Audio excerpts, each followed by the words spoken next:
I'm John Spalding from G1NBC Live. We have Amy McCorkle in here tonight. We also have Barbara, Scott, Drew, Dell from AOF. It is a big crowd, so come on in. Say hi on Facebook, say hi on YouTube, say hi on Vim, and I will do my best to bring those comments and conversations into tonight's discussion. So, Amy, how are you? Actually, now that I think I'm finally over the withdrawal process, my doctor switched me from one drug to another, and it's been a rough couple of days. I've felt really, really bad. Hmm. And Is it like to a lower dose or from a full to a withdrawal? totally, like a total with taking me off of the Geodon and putting me on Vraylar. So I'm not taking as much of the Vraylar as I was the Geodon, and I was having hot and cold flashes. My stomach hurt. I couldn't sleep. It was just, it made me a mess. Gotcha. And I was still kind of dragging before the show started, and I was like, man, I don't feel like doing this. But every time I get on here, I'm fine once I get on.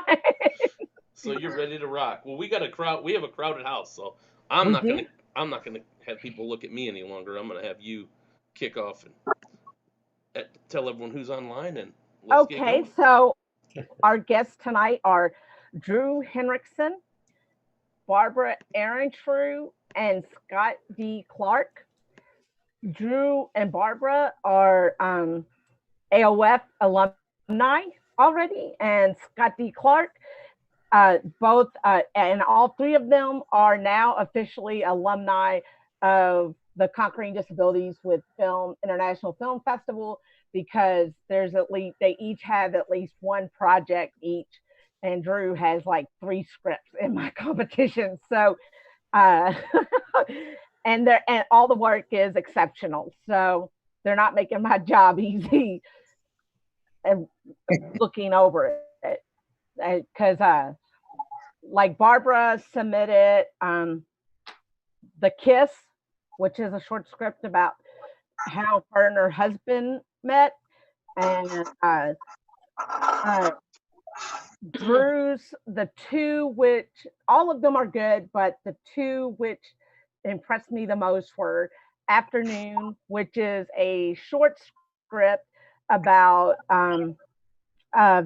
someone with PTSD, and then the other one is Tripod Detectives, which is a TV pilot, which was really, really good. So, but and then Scott submitted The Sky is Falling, which is about a woman who has health anxiety or hypochondria, and the thing she struggles with is whenever she has symptoms which are out of the ordinary, she thinks it's some kind of cancer, and she is compelled to go get a doctor's diagnosis. And the conclusion of the movie is him referring her to psychiatric help. And it was just really a good film. It got a lot across in a very short amount of time, screening time. So, and then there's Dell. And if you want to tell everybody about the Action on Film Megafest and the No Risk Fee Fest, right before we dive into the questions. Well, you know all what's going on. We've got 17 film festivals and events joined together to create Megafest, and we are going online August 26th to September 1st, and we'll be live in Las Vegas at the beautiful Galaxy Theaters in Las Vegas from the 2nd to the 6th. We're going to be showing almost 400 movies this year. We're doing seminars all week long. We've got our award shows planned. It's going to be a really big year. A lot of festivals canceled, but we were able to pull it together and to stay live, and that's what we're doing and keeping it together. And then if you want to enter the festival with no risk for fees, go to noriskfeefest.com, noriskfeefest.com. Submit the link to your work. We'll review it before we say yes or no, and that way you don't waste any festival fees. We're tired of it. It's got to stop. Filmmakers' lives matter, damn it.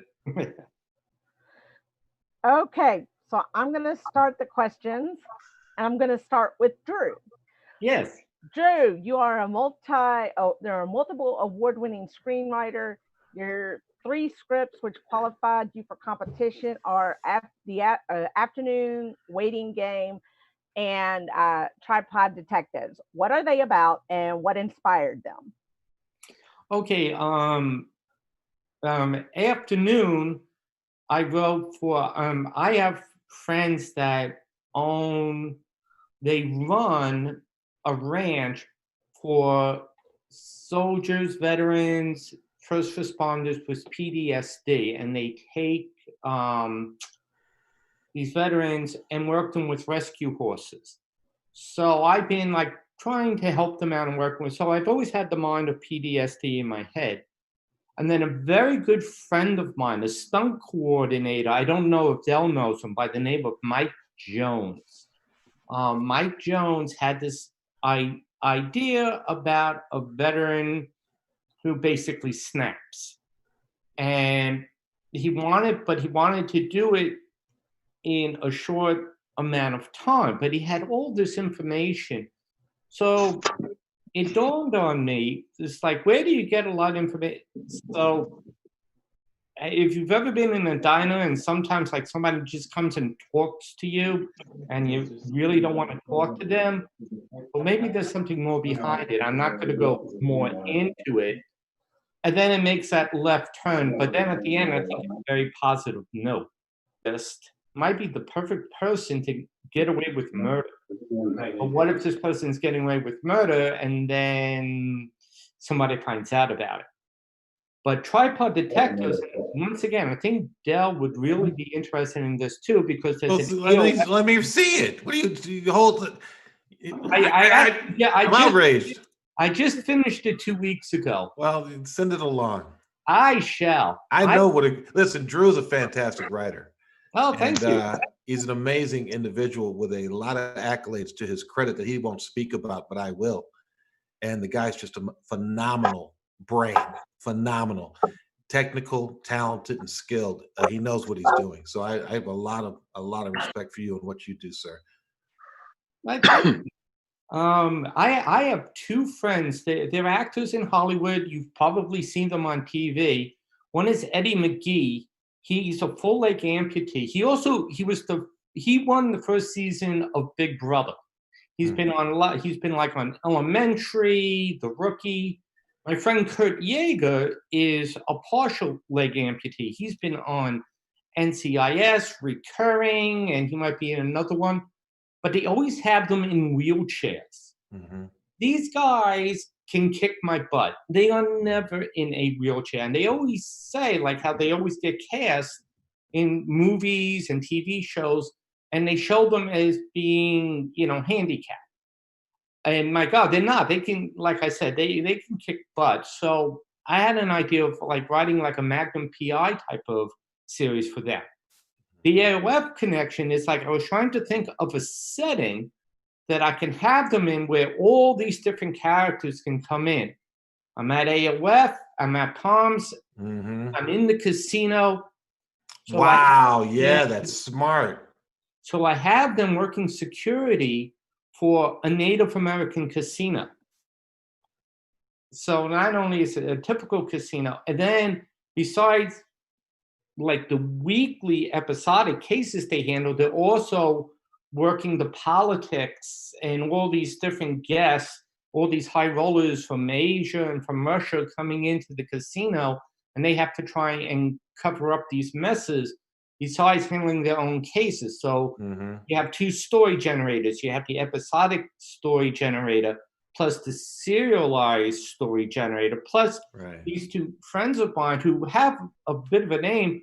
And they're great guys. We've destroyed several liver cells between the 3 of us on many occasions. So I don't want to hog up more time on people. It's their fault they don't jump in.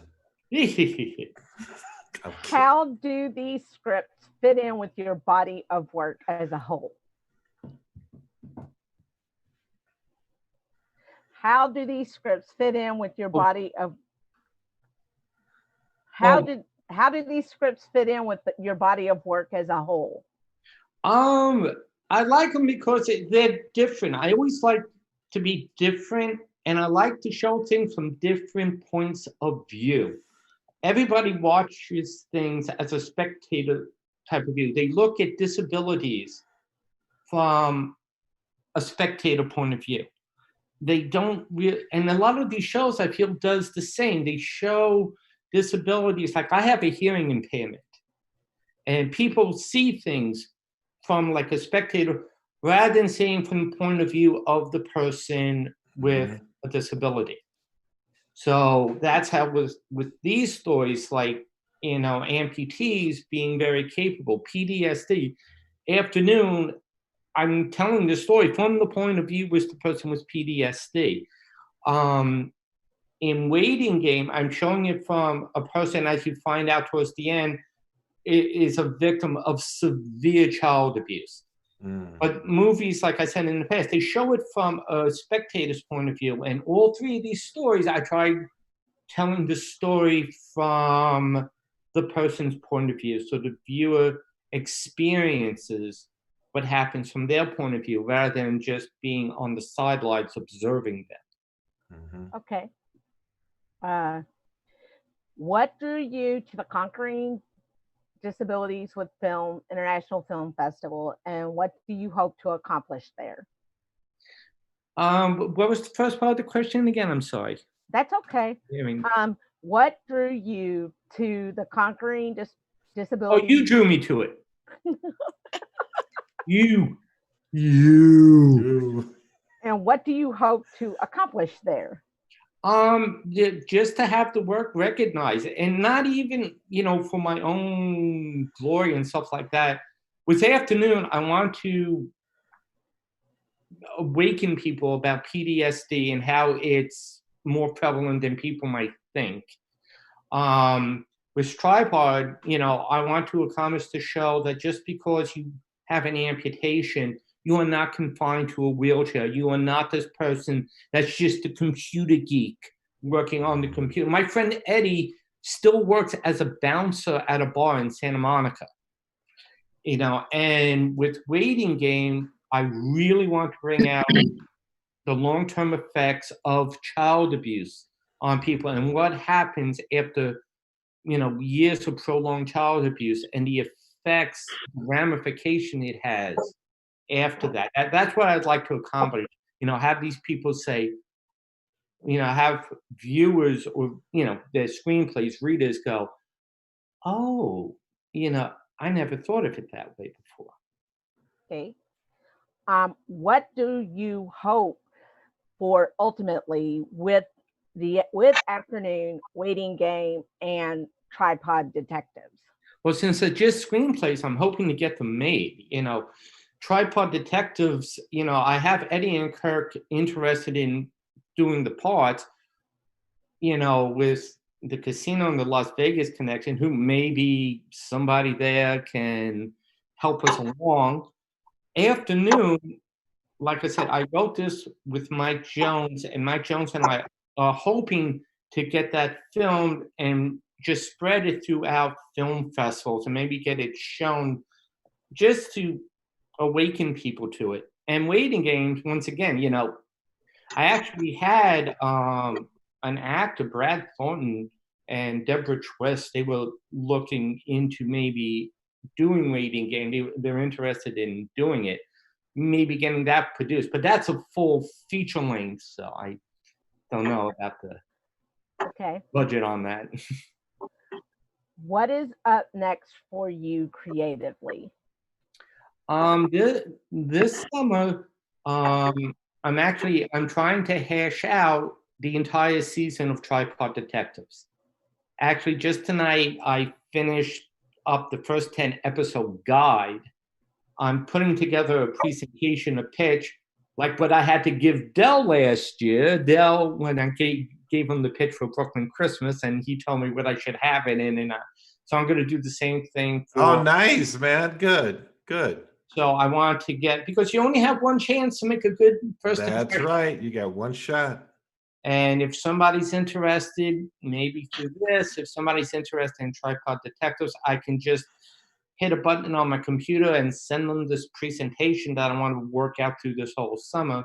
Great. I'm even thinking about making a TV series on a film I did a couple of years ago called Power of Prayer, which that's how I first met Dell, who called me at work when I was teaching to tell me I got accepted. I was like, I love that. I loved it, man. and I actually have a whole TV series in my head based on that.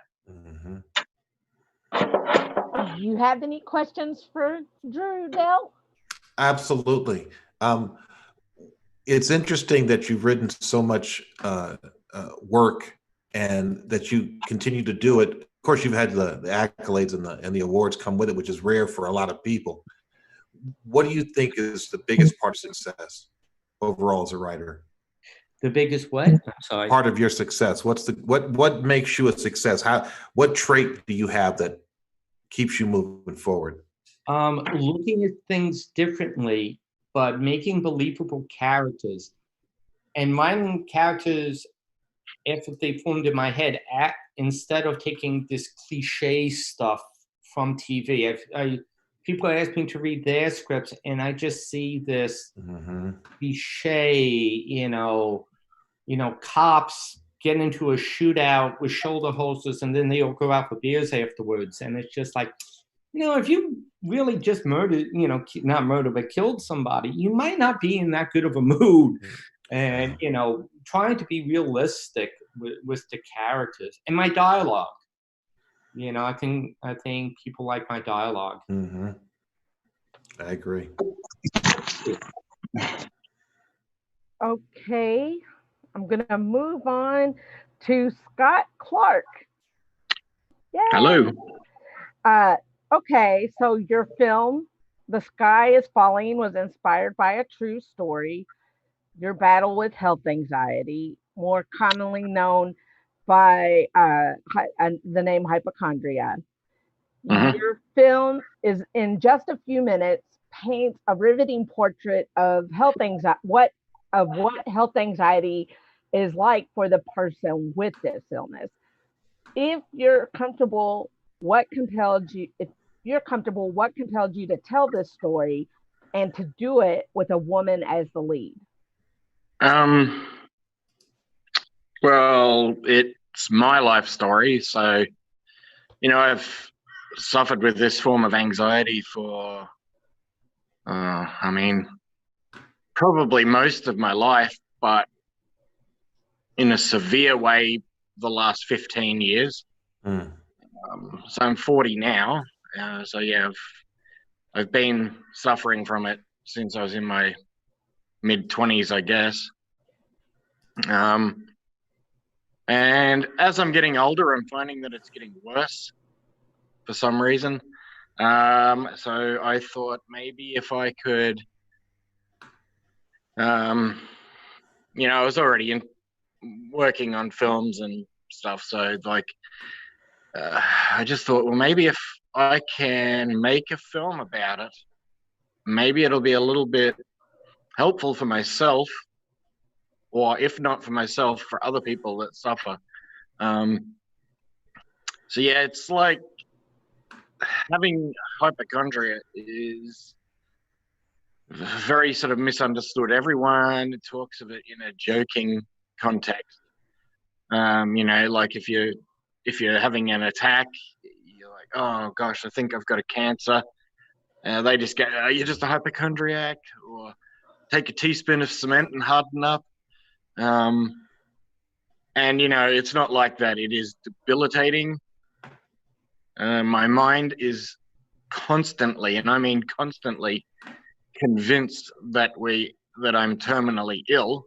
So I've had more than 20 X-rays and scans this year so far, for nothing really, and I've booked another one for Friday. So the greatest fear is for a hypochondriac is what happens the day that we are actually diagnosed with something serious. How are we going to handle it?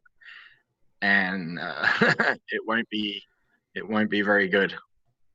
So I don't know. I hoped that by giving the character a bit of a open-ended happy ending in the film, maybe it would help me see the correct pathway to take. Unfortunately, it didn't help me, so I still suffer. But you know, with some luck, it might get into the eyesight of someone else who suffers with it, and you know, it may help them. So. Yes. Okay. How does The Sky is Falling fit in with the rest of your body of work? Well, my work is varied. So I've got, well, that's like a mental health drama. I've made another short film, which is a drama as well, but not mental health related. And then my first ever short film that I made was, also a drama. But at the moment, I'm working on a thriller feature film. So it's my first feature. So yeah, I'm sort of all over the place. I don't really have a running theme with any of my work. I sort of like a few different genres, and I'll sort of keep going with that way. I think I don't want to get stuck just doing dramas. Okay. How did you find out about Conquering Disabilities with Film, and what do you hope to accomplish there? Well, I'd like to win it, but I mean that's why I enter any film festival with the aim of winning. I don't join things to lose. But no, look, I searched out.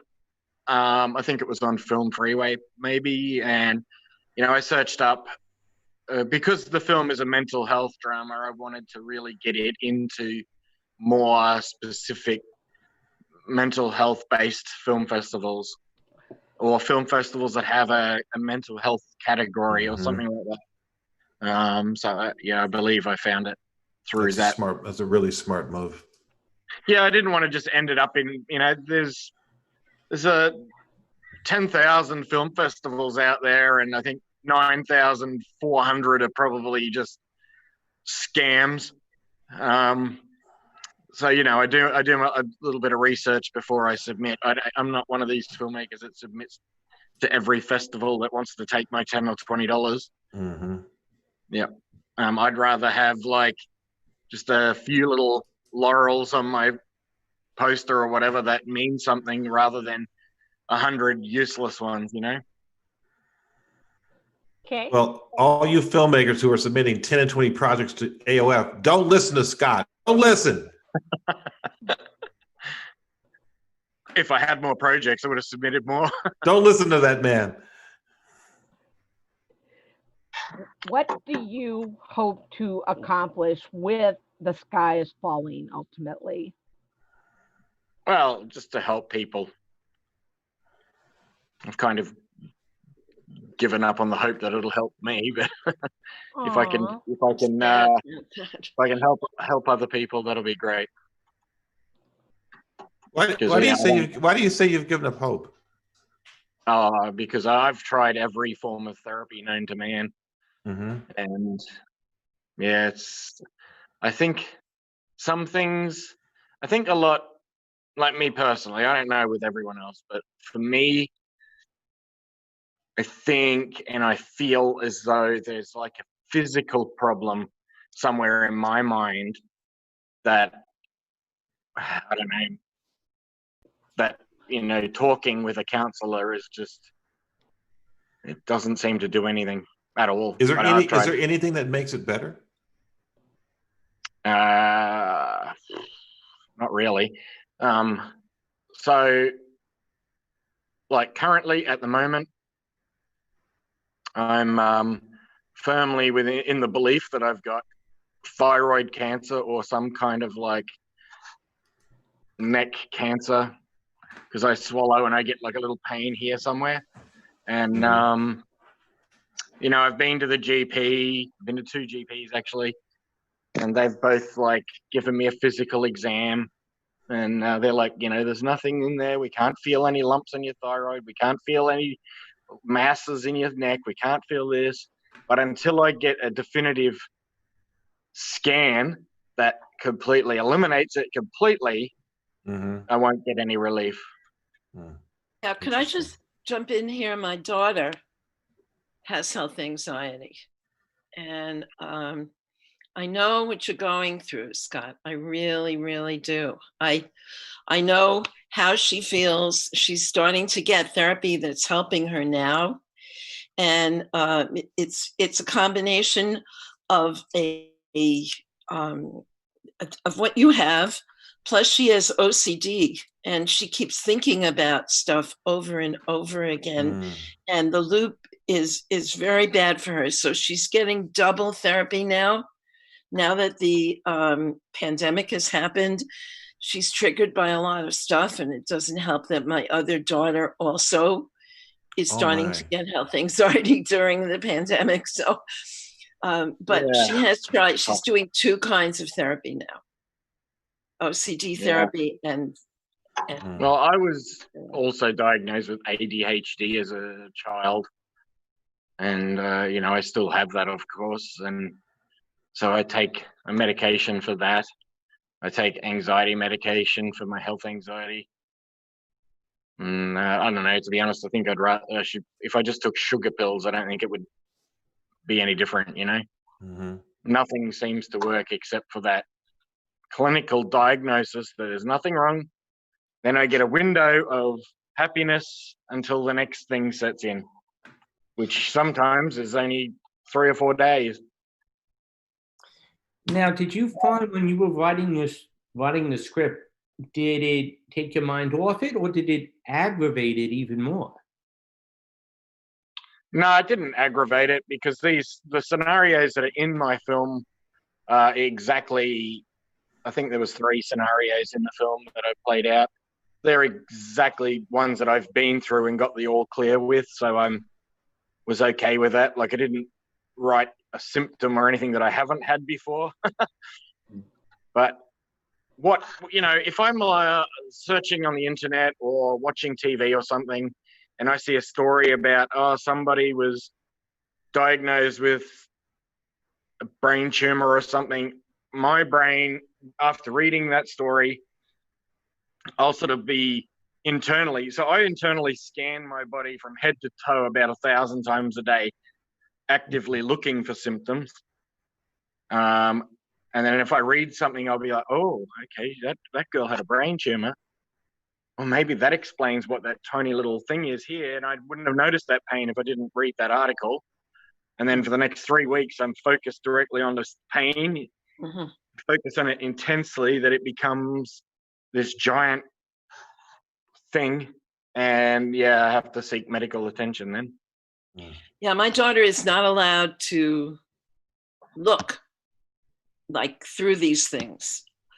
Unless look, it's something that she feels uncomfortable about and has to learn the answer to. Then when she learns the answer, she has a better feeling about herself, but she is not allowed to go searching through stuff.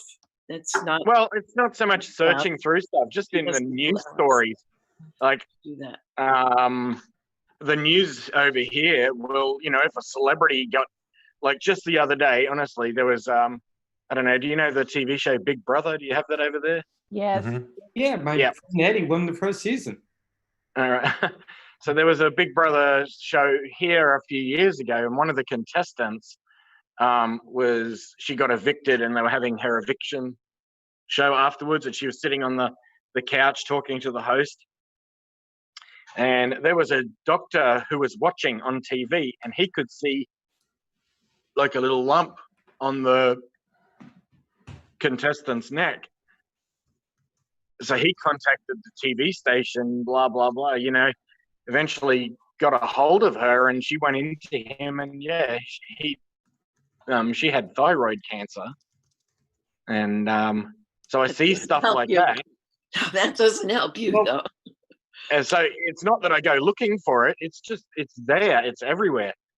You sit down in a doctor's office, there's pamphlets on the side of the wall that says stuff like, you know, oh, bowel cancer, if you're over the age of 40 years old, you should get tested now. All of this stuff. It's just. When it comes to thyroid cancer, this might be easier for you than to have a full scan done. There is a blood test known as a T7. There's two thyroid hormones. There's T3 and T4. And if you do both these tests, they call it a T7. If you have a thyroid tumor, what will happen is that the thyroid hormones will elevate. If you have a precancerous condition of your thyroid, it lowers. You have hypothyroidism. If you do have the tumor and it gets elevated, then you have hyperthyroidism. So if you are experiencing hyperactivity, if you are losing weight, that may be a sign of it. But rather than you having to go and get a full body scan to detect for thyroid problems, you can just order a plain old blood test. They can draw the blood at your doctor's office. They send it to a reference lab. They usually have the results in just a day or two.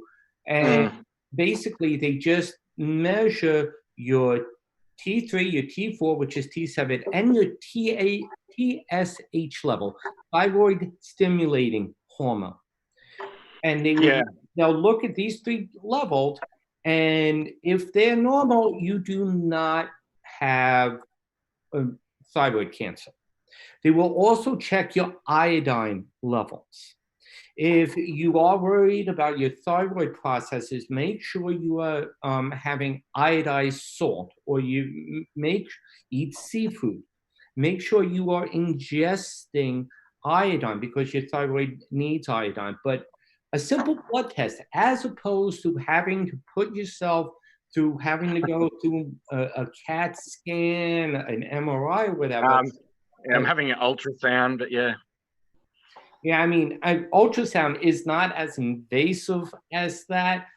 A better indication would be a simple blood test known as a T7. You know, a thyroid, or I should say a thyroid profile, where they do a T3, a T4, and a TSH level on you. It's a simple examination, and they wanted to do that, but then I said, well, what if it's not the thyroid? What if there's a tumor in behind the thyroid, or just near there? So that's why I'm like, no, I want the ultrasound to check it. Okay, here's another good thing. With that same blood sample that they take, there are a lot of times, if you have a tumor inside your body, it releases a special type of protein. If somebody has prostate cancer, it will release prostatic specific antigens.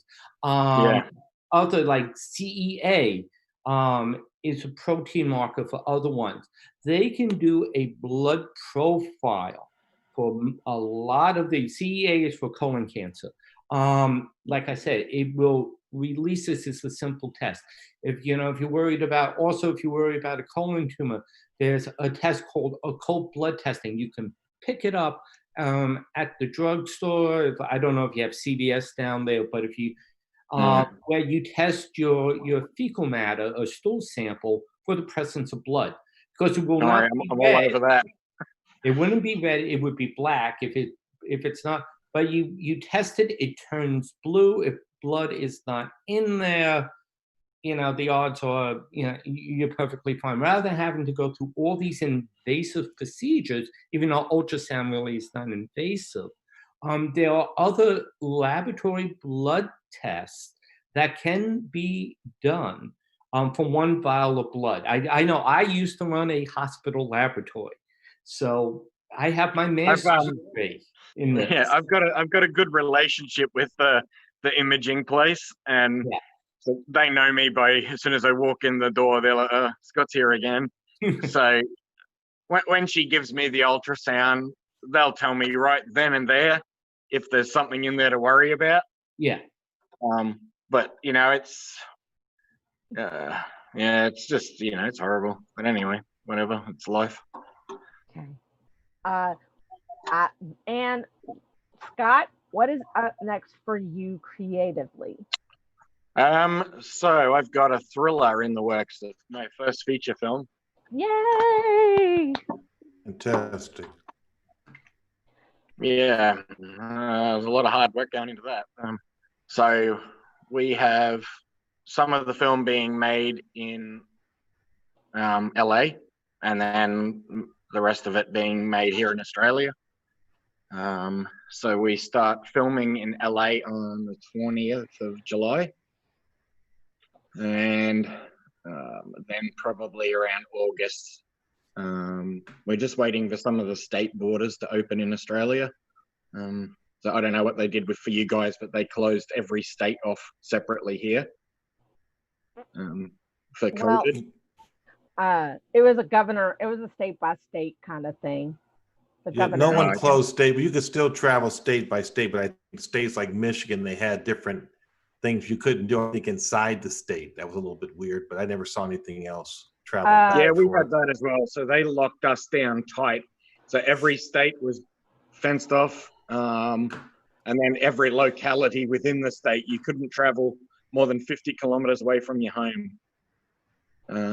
So we've got some actors who are across the border in the next state. So we're just waiting until July 10. We believe the borders will open here inside Australia. And then we can recommence filming on some of the Australian scenes. But yeah, no, it's coming together really well. So we've got a possible deal in the pipeline for it to go into one of Australia's leading streaming services called Stan.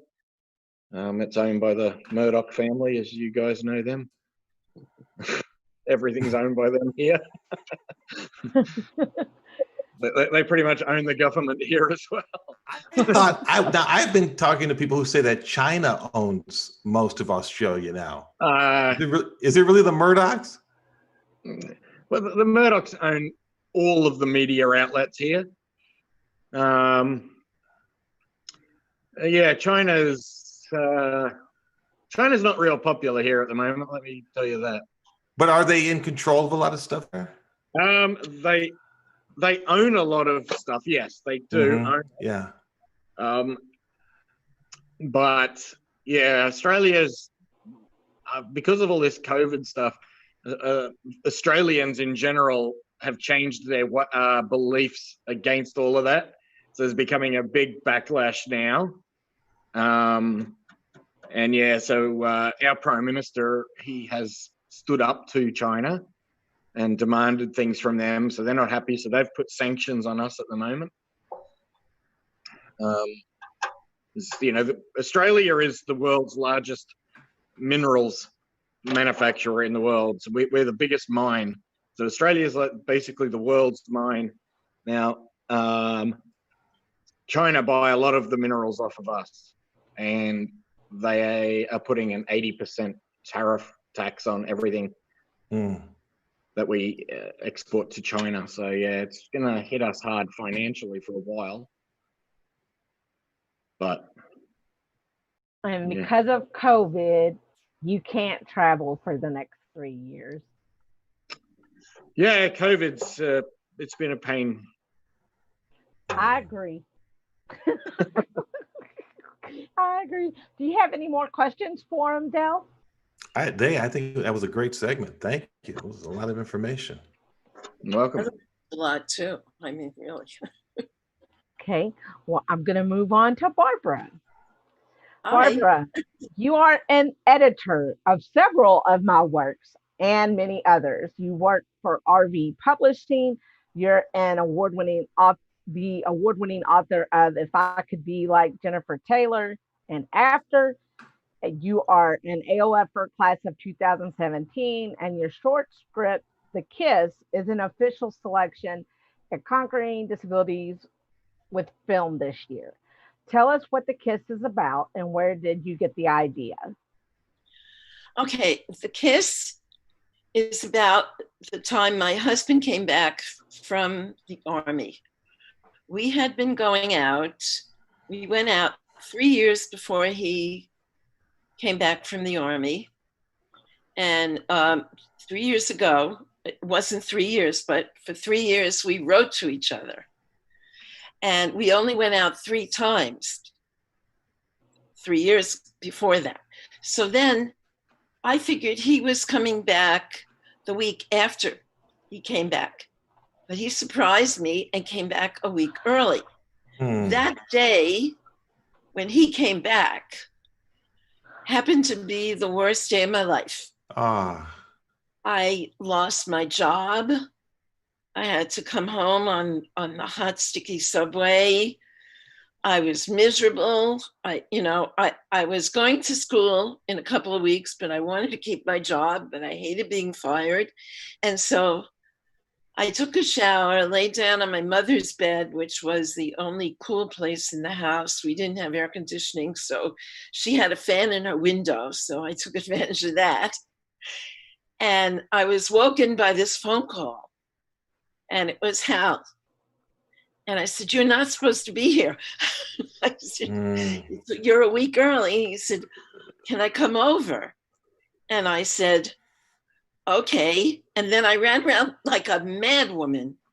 I mean, in the script is exactly what happened to me. I mean, crazy. I ran and did my hair up, and then I ran to my next door neighbor and I told her about it. And then I didn't know if I should kiss him or not, because it's 3 years and we'd only been writing to each other. And I thought, oh my God, what am I going to do? Then I had to tell my mother, who came home later, and the whole production. And then my father came home and she had to tell him why I was all dressed and waiting. And finally, Hal came through the door, and it was very natural. You know, I hugged him and kissed him, and we sat down, and there was this electricity between us. You know, there was like this, I can't explain it, just this electricity between us. And we talked, and then all of a sudden he takes me in front of my parents had this divider where they had all kinds of stuff on it. And he asked me for my picture because he's going up to my college that night by bus, and he wants a photo of me to look at on the bus. So I said, sure. And my room was on the way to getting the photo. And he stops me, takes my hand, pulls me closer, and then takes my face and kisses me. And it was magical. We had never really kissed, and it was just magical. That's and beautiful. I didn't want to let this guy go. Absolutely. And so I wrote the play. The play wasn't written until after I wrote a poem about it called The Kiss, which Amy knows The Kiss. It's in my book. He'll probably forget me living with him with that, Hal. And then Amy said, you have to write about this story, because my whole life, from the time we met and this whole magical night happened to the time I met Amy, all I did was talk about this particular night. Everybody asked, how did you meet? What happened? What was your story? And then I tell them, oh, it's so romantic. You really should write about it. And so Amy said, Barbara, I'm going to AOF. I want you to come with me. I want you to write a script. And since I know Amy very well, I do what Amy says to do. And it was my very first script ever. And I sat down and wrote it. I needed a little help in the format department, but Amy helped me. And then I submitted it to AOF and also to Indie Gathering, and it got selected by both. It was selected, sent to one other, and then it got first prize for best romantic short script at Indie Gathering, and honorable mention for dialogue in a short script at AOF, which I was thrilled about. And that's basically what it's about. It's just about my story, and it's got a lot of my actual dialogue in it too. you touched upon this. You are also an author of poetry. You wrote a chapbook, You'll Probably Forget Me, and I can't remember the subtitle. I'm showing you. Okay, here.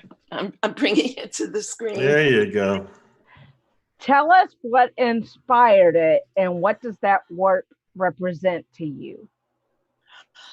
Inside of this book is every poem that I wrote before my husband passed away that I felt was valuable.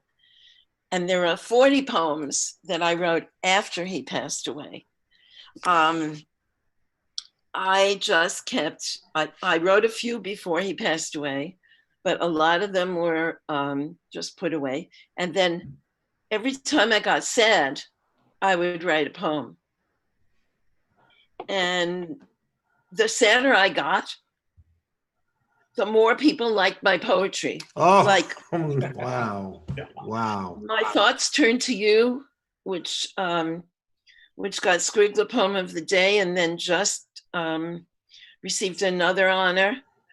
My Thoughts Turn to You is one of the saddest poems I've ever written.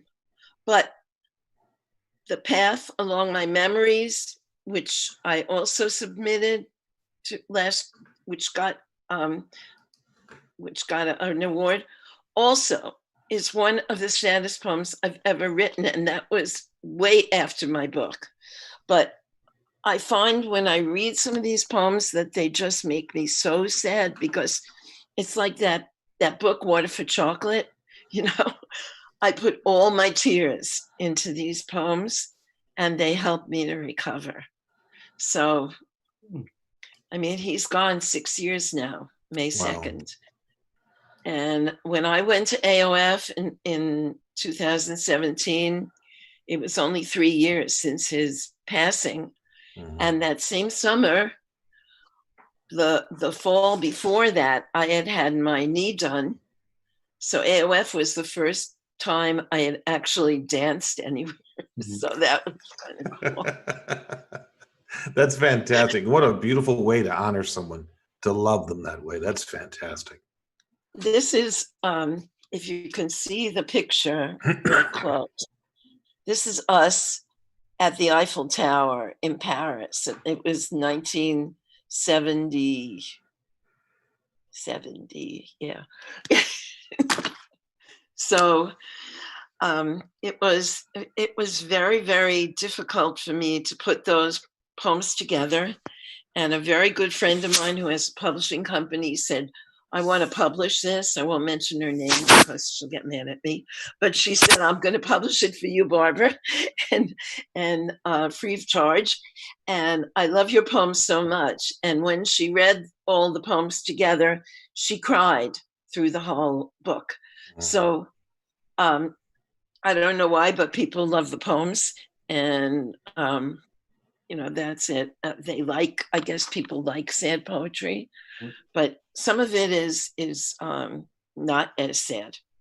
So anyway, thinking of, well, anyway, I'll wait for your next question. Do you want me to say more?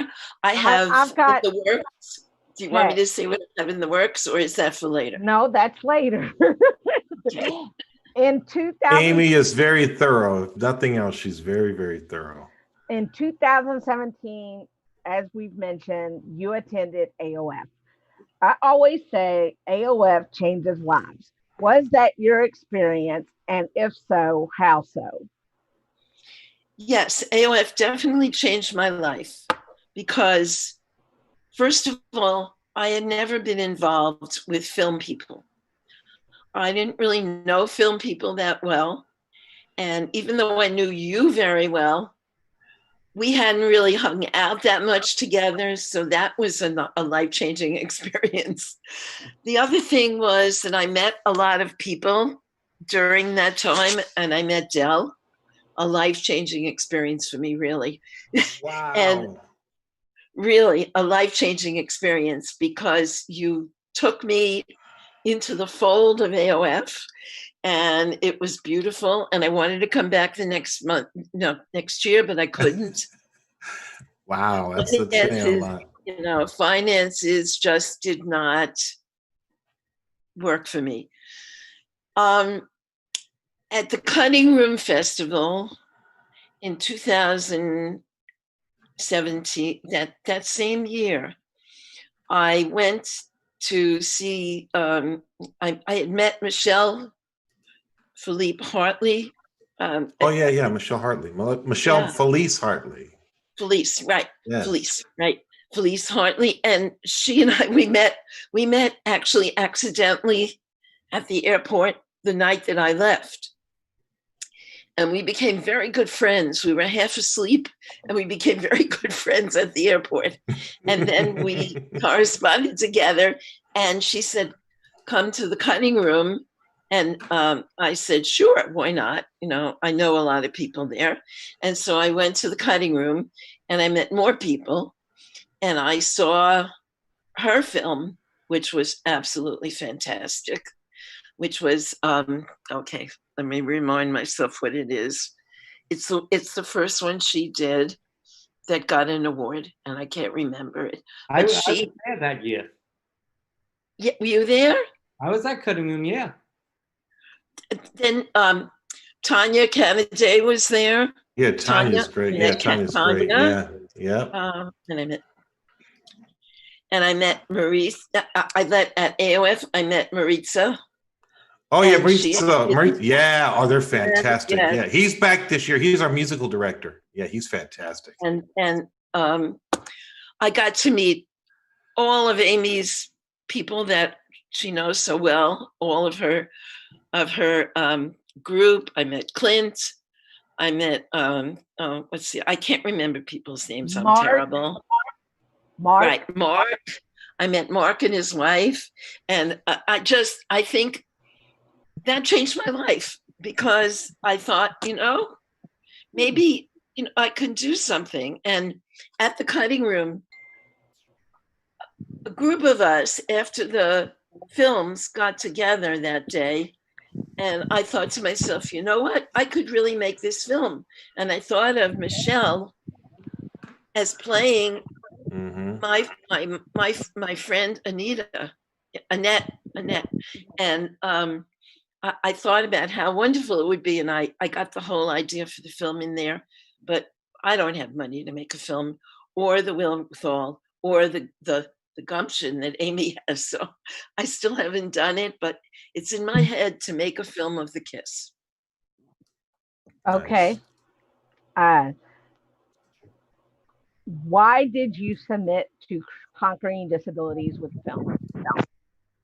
Again, I have to say it's because of you, Amy, because I know that anytime you're involved in anything, it's going to be great. So I wanted to make sure that I was in the very beginning of a film festival. I thought it was really cool to submit to a new film festival. And I thought, I'll submit something that's already won an award. This way, if it doesn't win an award, I won't be too sad. So, okay, I'm going to interrupt this part of the interview. Scott has to get back to work. So we're going to say goodbye to him. Bye, Scott. Hey, bye, Scott. Great to meet you. Look forward to seeing your work. You and good luck with your health anxiety. I know what you're suffering God bless. from. Yeah. Okay, and now the question you've been waiting for, Barbara. What is next up for you creatively? Okay, so I wrote If I Could Be Like Jennifer Taylor. And then the next, about 3 years later, I wrote the sequel to that because somebody told me that they wanted to see the second book. So the second book is called Jennifer's Story. And If I Could Be Like Jennifer Taylor is about a girl who feels bad about her body. And then she meets a girl, Jennifer Taylor. Jennifer is perfect in every way, including she's an Olympic gymnast, aspiring gymnast. And she's got a gorgeous body. And the girl, Carolyn, has a crush on her boyfriend, Brad. And Jennifer and Carolyn meet in math class, have to do a project together. And while they're doing this project, Carolyn realizes there's something different about Jennifer. And she finds out Jennifer has a terrible secret. And she learns that Jennifer has an eating disorder. And then she has to keep the secret and keep it from her best friends, Becky and Janie. And then she finds Jennifer, it all spirals. And finally, Jennifer gets into a terrible situation. She has an accident, falls off the balance beam, and Carolyn gets to go to the prom with Jennifer's boyfriend, Brad, the cute quarterback. And she finds that Brad is only talking about Jennifer. So she realizes it's just a dream. And Carolyn finds her own. Anyway, so it goes on and on. And then Jennifer's story continues after their freshman year is over. Right. And it's their sophomore year, and Jennifer's mother has a drinking problem, and Jennifer has other problems of her own. And I introduce a boy, Danny, into it, and it's all very interesting. And I thought, oh, I'll just do 2 books. And then I said, no. I said, I can't do 2 books. And so I wrote the 3rd book, and the first 2 are in first person, but the 3rd book's in 3rd person. And it's called the Mill Valley High Five, which is the group that the girls are now. And the series, it's now a series called the Mill Valley High series. And the book, Jennifer's story, is at my publisher still. I haven't sent her the other one because I'm still on chapter 28 and it's not done. And the other thing is I'm thinking about having a 2nd poetry book of the poems that didn't make it into my first. And a couple of my poems have made it into anthologies, and the latest one is in, one is in Poets to Come, which is the Walt Whitman Bicentennial, and that is the path to my memories, along my memories, I think it's called. And the other one is in a new book, which is called Crossroads, A Poet's Journey. Oh, and that's a great title. That is in there, and that's Giving Up to Hope, it's called. So I'm writing a lot. I write for the Poetry and Prose, the Garden of Poetry and Prose. And I am the regional director of Motivational Strips, which is a Facebook group that has over 11.7 million hits a month and has like 8,000 members. So we have a lot of administrators, and I try to do what I can to be part of this group, but I'm very busy. Plus I tutor and I edit. I'm editing Amy's book. That's fantastic. That's a great way to go. It's beautiful. Do you have any questions for her, Del? Yeah, you're publishing your book. Have you ever thought about doing it an iBook author? There's a great iTunes program that you can get on iTunes called iBook Author. And it's really just such a solid way to get work out electronically, because that'll reach some markets where maybe the print book won't go. But I love your stuff. Thank you. Love it. Absolutely love it. I knew it was a winner when I first saw it, didn't I? Thank you. Huh? Yeah. Where'd that come from? Where'd that eagle eye come from? I don't know, but that was really very wonderful. I'm very thrilled to hear that. We get lucky. We get to pick a lot of winners. It's good. I might go to iBook Author. I sent it to Muse It Up Publishing. Yeah, look at iBook Author, because it's a real simple way. I have a few books up there. You know, I've published books in the past. I've got a couple titles out still, and a new one coming. But I love iBook Author because it's such an easy way to get it out there fast and clean, and you can make a little money on it too. It's good. I'm going to do that. Thank you. Take a look. Absolutely. Thank you. And you should enter your book into AOF because they're accepting books this year. Well, we've done that for a couple of years, but we tried to do an author rally last year. We're getting it on more online this year. I think we got about 15 authors lined up so far for this year's event. We'll be actually displaying and selling. But we'll see. I want to limit it, but I also want it to grow. So we'll see what we do with it. Yeah, my publication went under, so it's like my books are all freed up again. What happened? My book publisher went under. Oh, I'm sorry to hear that. So that's how I was making that much money. So now I'm looking at shopping them around again. How many books do you have?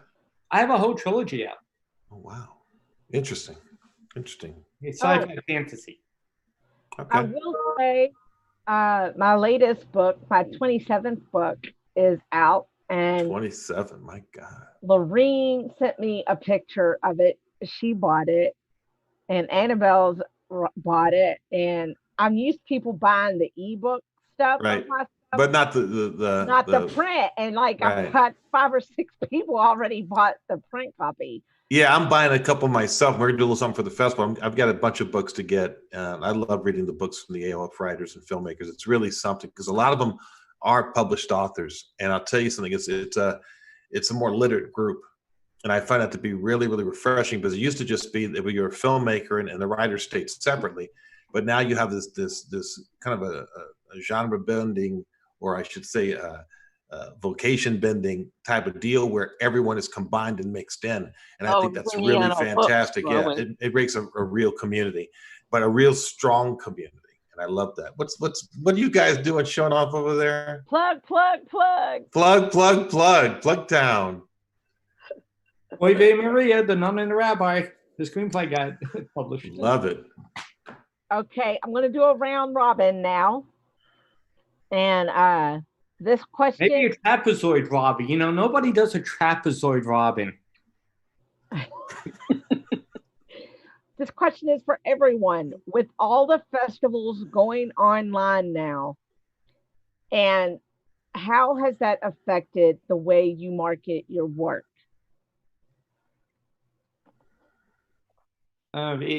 For me, it put like a hiatus on it. Usually it's like the marketing is like the people I get to meet at the festival that I get to integrate with, and I get people is like they like my film or they like my script, and I get to talk to them.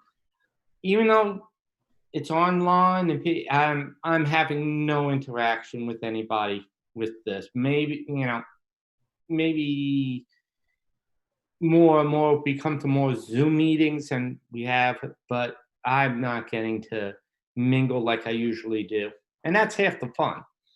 Yeah, it's work. Mm-hmm. Some people say you're going on vacation. I said, no, I have fun, but it's still work. Oh yeah. Barbara, same question. Okay. When the pandemic started, I started to do live videos, and I stopped after the incident, the Black Lives Matter incident. I won't go into it, but it totally turned me off for a while, and my poetry was dark, and so I was reading other people's work and my own. And I think what I miss about festivals is the interaction, because I liked like Imaginarium, where I was able to sell books, and I even went to my own reunion a couple of years ago, and I was able to sell books there. And so I do very well in person, but I'm not so sure how I do online. You know, I don't know. I haven't tried it to actually sell books with Zoom. So it should be interesting if I do. So Drew, this is for you. Yeah. With filming halted and slowly coming back, what plans do you have for producing or directing in the foreseeable future?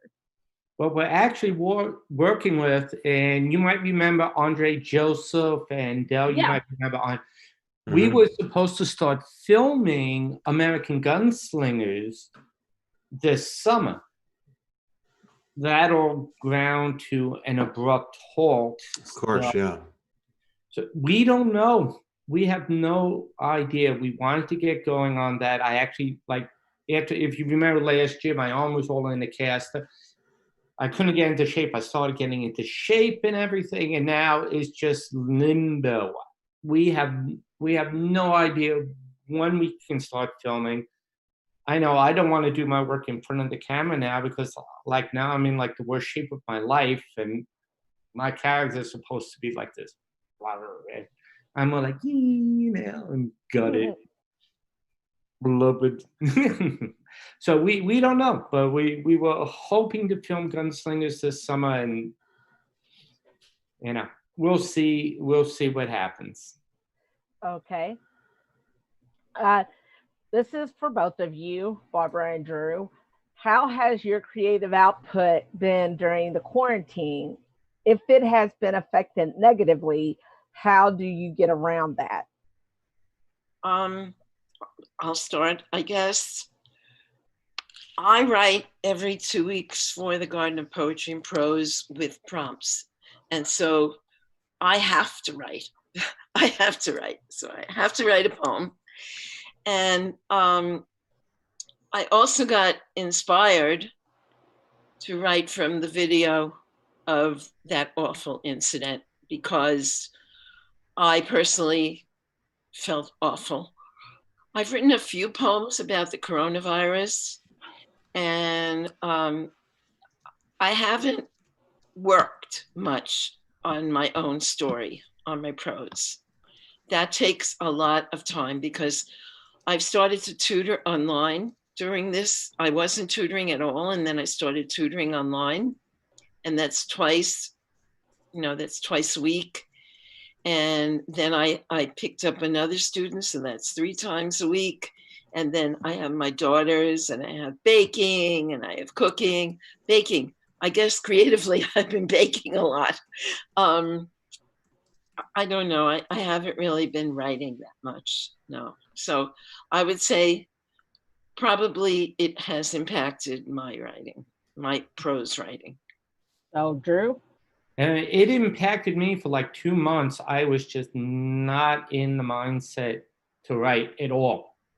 I was creating all these online lessons. We were still teaching, but remotely. So I'm coming up with all these forensic and science lessons online. But then I had remembered, I've been wanting to work on Tripod, and I've been talking to my friends Eddie and Kurt, and I told them about it. I go, you know what? I'm going to sit down. Once I started writing Tripod, boom, it just activated something in my brain. And oh my God, all this stuff just came pouring out of my head that I threw into Tripod. And it was just like, oh, wait, now I have to cram it into just a 1-hour teleplay. And in that respect, but once I got done with that, I'm not interested in like writing anything new, just working on projects I already had. So it's weird how sometimes I'll be like I want to do it. Then I don't want to do anything. I just want to shut my brain off like the rest of the world seems to be doing. Yeah, okay. I can agree with that because I have to get inspired to write. I really should get inspired to write, but I'm on chapter 28 of my book and I'm almost done with it. And I'm what you call a pantser. I don't outline, so I do not know what my ending is. Yeah. I have a feeling what my ending is, but I'm not sure. And so, I didn't add it in that I'm also have a radio program, which you might be interested in coming on, called Books and Entertainment, Tales from the Pages, which is on once a month. Oh. So I bring on people who are writers there, authors and writers and filmmakers. And I have another host on that network you might be interested in getting in touch with, Marta Moran Bishop, who has a show that also has directors, producers, filmmakers, and I could get you in touch with her. Oh, yeah, absolutely. Definitely be interested in getting on that show. She knows a lot of people. And so I have that show. And I really wish that I could get, what you said about getting into your work when you started is what happens to me when I start writing. It's like, oh yeah, coming back to an old friend. I can. Yes. Yes, that's a great way of putting it. Coming back to an old friend. Yeah, it's like, yeah, I know this. And my characters, I have to tell you, my characters are constantly talking to me every night before I go to sleep. Mm-hmm. Well, that's why I was asking, his name's slipping me right now.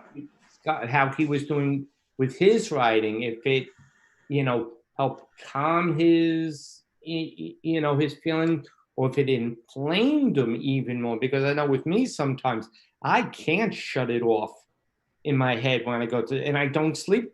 I don't sleep at all. Oh, see, now what I do is I'm planning my scene.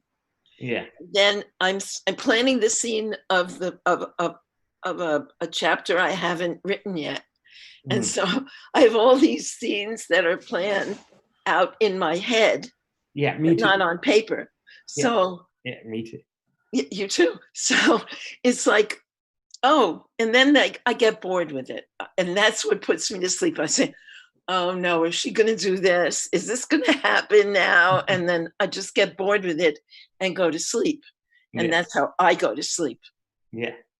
But creativity, I feel, happens when you least expect it. All of a sudden, something will just snap and you'll say, oh, this is the day I'm going to sit down and write.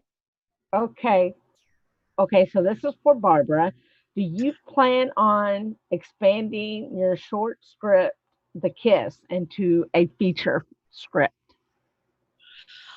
I don't know. I tried it. I was on the Dramatica Pro, and I just could not get a hold of that software at all.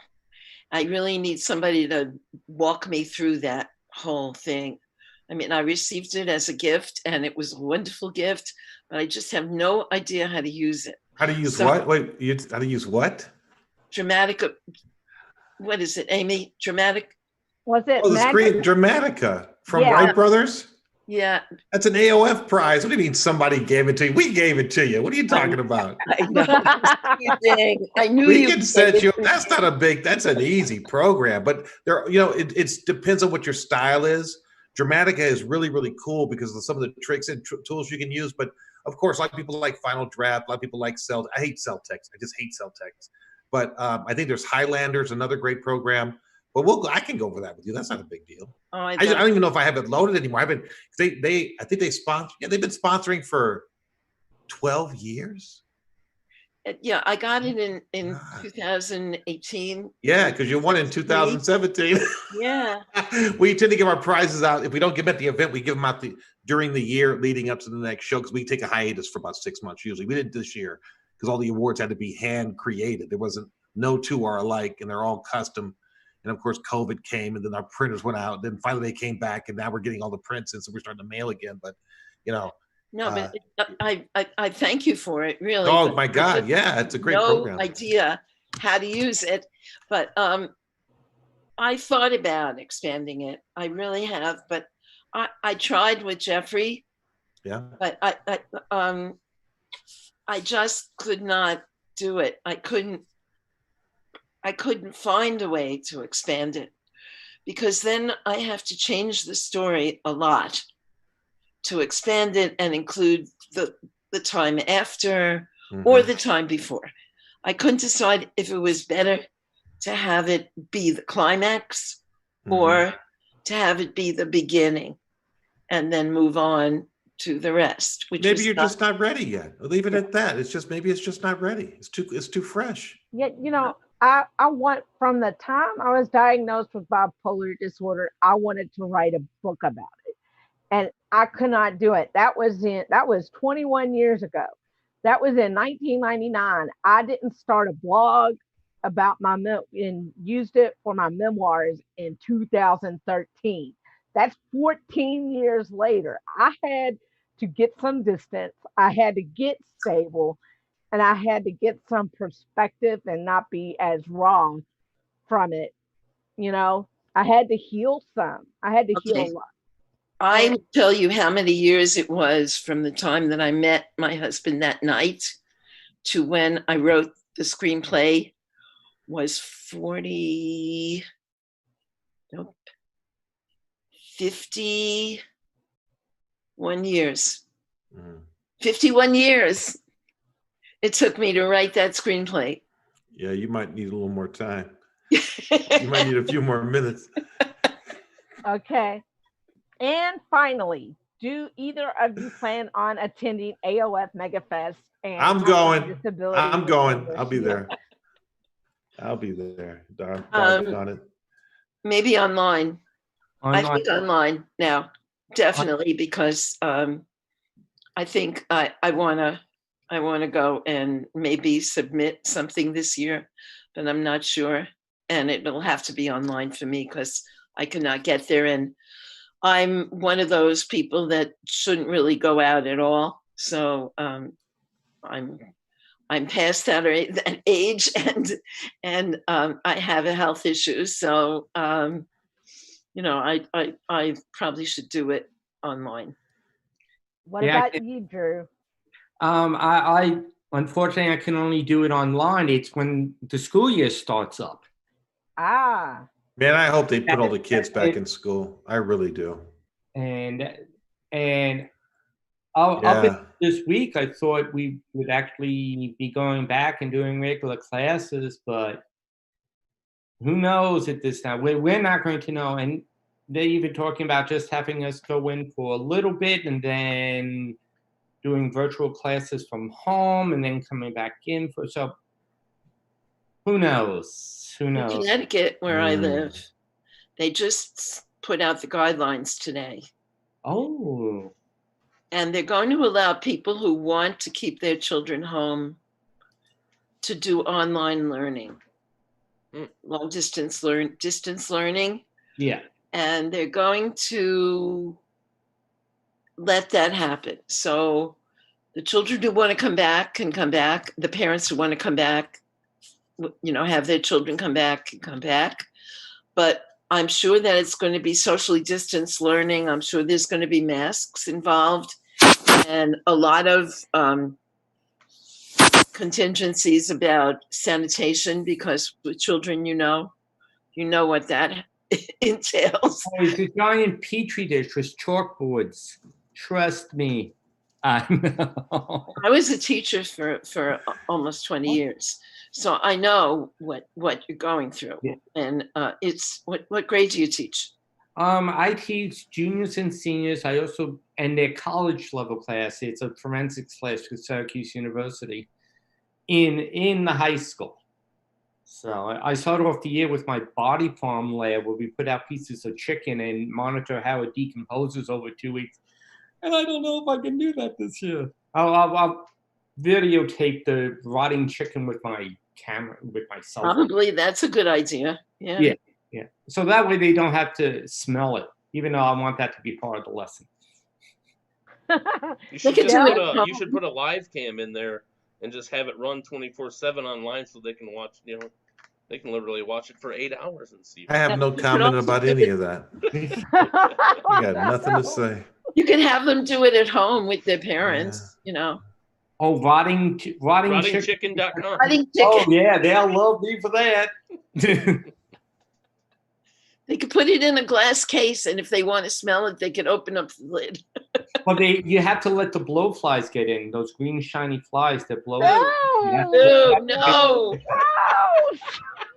And with that, Amy McCorkle's show was ruined. Then Beatles show up. Not John Ringo and them, but it's like then the Beatles show up and you break the decomposition. No. You can't be inside. No. Oh, no. I've never gotten to that stage with food. Never want to. Have you ever done that with McDonald's? The McDonald's one where you always see the meme where you put a McDonald's one in a glass case and the burger looks like it did 20 years ago? Yeah, I actually used to do a lab called the McMush lab.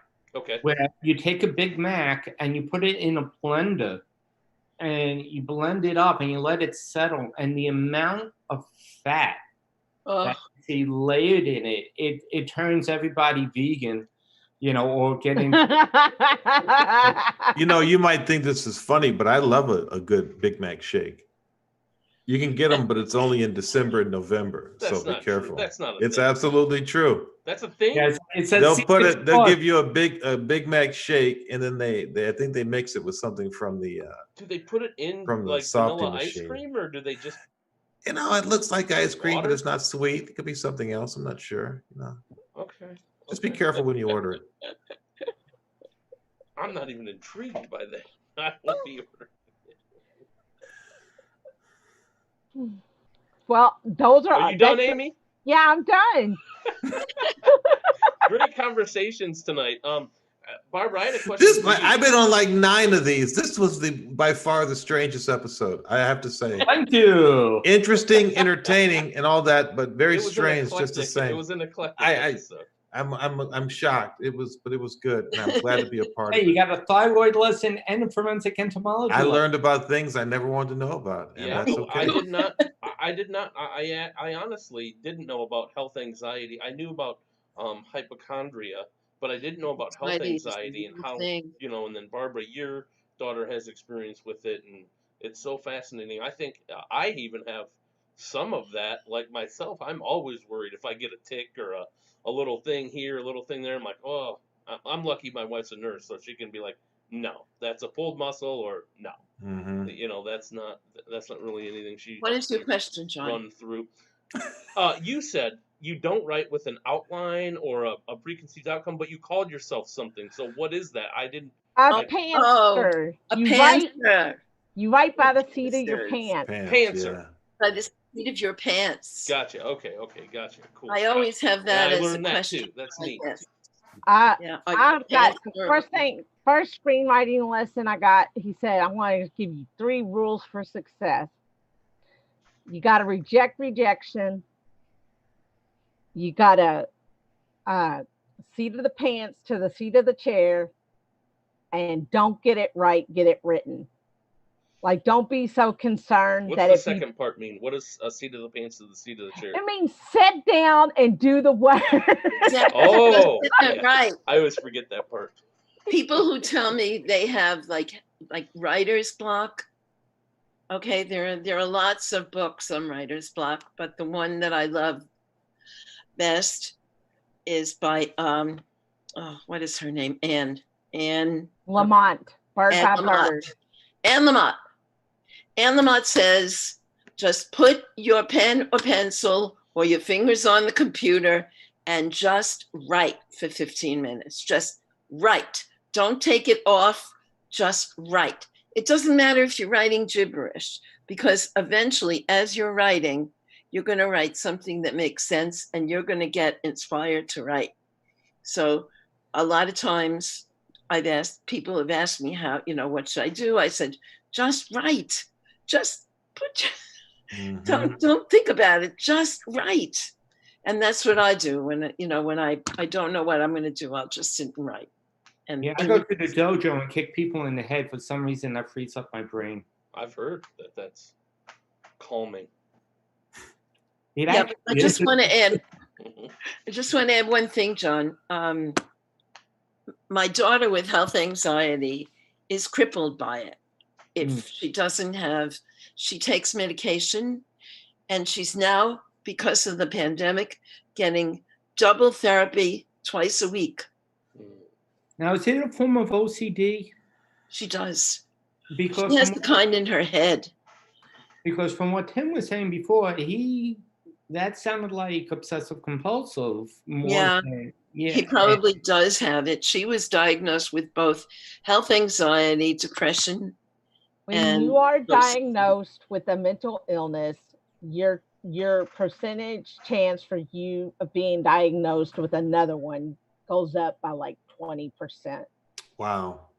And I just want to add one more thing, because you asked me why I put my script in your film festival. When I wrote my short script, I was extremely depressed. I mean, I was depressed like for 3 years, I think, almost continually, crying and upset. And the only thing that saved me was writing and my daughters.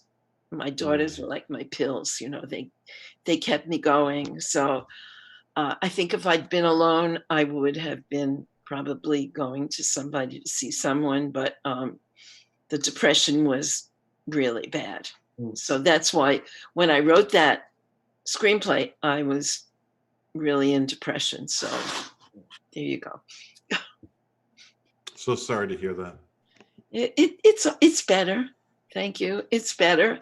Although this situation has made me miss him more, because he would have helped me make sense of what's going on. And I need someone to help me make sense of what's going on. He was a historian. He could go back in history to times when the country was similar, and he could tell me exactly when this happened and how we got out of it. So, that's how I miss him the most. But I'll say one thing before we go, if I could. Yeah. This wasn't, a historical thing. This was a thing that was bred not based in the African American population of this country. This was started by other groups who have pushed it forward, waiting for an event like this to push their own agendas forward. And if you go to any part in any parcel of American history where Blacks are concerned, there's always another group benefiting from what's going on. It's not necessarily indicative or directed to that Black group, but there's something else at play. So we know that now there are other groups, including Antifa and a few others, who have joined. Most of the arrests you see now are of white individuals. They're not Black people. Yeah. The ones that are being promoted, they're white people. So what agenda is being pushed forward with Blacks thinking, oh, it's our turn? It's not your turn. This is going to blow over after the election, and nothing will change. That's as much as it is and as little as it is, because it happened in the 70s, the 60s, the 50s, the 1800s. You can go back through Jim Crow and everything else. It never got better, right? I know, but I have to say that it seems to me that a lot more places are starting to wake up. Oh, yeah. But again, we were moving in a great direction already, with the exception of certain things like police brutality and all the murders. But I'm just saying that someone else is behind this. It's not organic to the movements that you think it is. And I feel sorry for people who are being taken advantage at this point, thinking they have real power. They can go out in the street and destroy a car or blow up someone's business. And they think that's power. That's not power. That's just immediate violence. And with 90 million cameras capturing your face besides cell phone video, they're going to get you. They're coming for you. And the little thing you thought, that moment of power, will translate into no real change. It's sad. I hate watching it because it's sad. But there's energy from the coronavirus and people need to get out. And this is one way they're doing it. So, hey, let's go blow something up or choke somebody or shoot somebody or whatever they're doing. But, it's small and trite and stupid, and it will come to nothing again. I'm looking forward to Indie Gathering and AOF, because so far those are the only two festivals that have fully done. Indie Gathering, and I'm nervous about Indie Gathering because I really, really want to win first place in the drama category, because I want to that their overall award, like heavyweight championship belts, that's their overall award. And I want to have a chance for my actors to be nominated. But I know all that's hard because they're screening 175 films this year, but they don't pre-invite. Like whenever people come to Ray for his festival and they go, oh, pay our screening fee and show our movie, Ray says he's more likely to show my film. It was made at a smaller budget, and he wants to support the independent film movement. Who charges screening fees? The people, like a studio film. Oh, I see. So if you show my film, you have to pay me whatever. And Ray said, no, there are other filmmakers. Oh, he's saying he won't pay for films to be screened at your show. Yeah. Yeah. What festival does that? I'd be interested in what festivals actually pay fees like that. That's interesting to me. He says, nope, I'll show Amy's film before I show a studio film. Interesting. But Amy's film is great. I'll just say Amy's film is great, and her actors really all deserve can't wait to see awards. I had a one night only premiere on Facebook.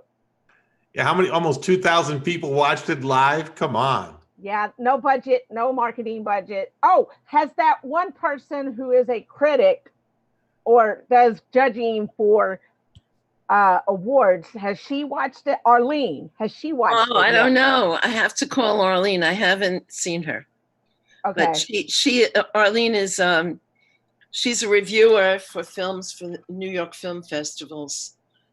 I'm not sure which one she does, but she does a lot of them. And she's like a board member of one of the film festival boards. So she's big time. And I just have to ask her if she's seen the film, because I sent her the link. And I haven't been able to speak to her since. So I went, Jacques Demaloc, if that's how you say his name. No, Jacques Tillamook. Tillamook.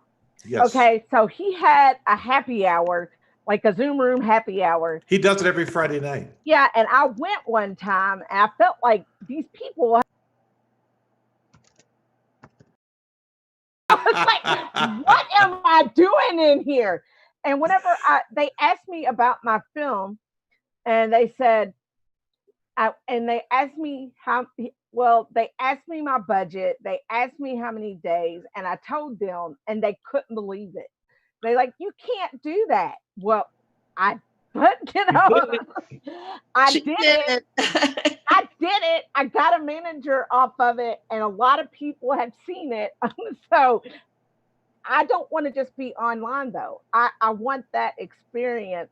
I know you want that live red carpet, gigantic screen, comfortable movie ticket, seat, popcorn, soda, my friend night next to me, the photos before and after. I mean, that's what you want. That's what we all wanted when we make a movie. There's nothing different about anybody. They all want the same experience. And I had him shoot for theatrical specs. You know, it wasn't pan and scan. It wasn't just 16:9. It was like 2. Mark told me what it was, but he asked me, did I want it filmed cinematically or did I want it pan and scan? And I said cinematically, because the goal was to get it into a theater. And he said, okay, I'm filming it cinematically, but I'm protecting, the field, the framing. So if you have to pan and scan it, it won't hurt the film. Like if I were to go to DVD and they say, I want you to recut because I know for television, they want you to do pan and scan. Like if it were on TV, they want it different.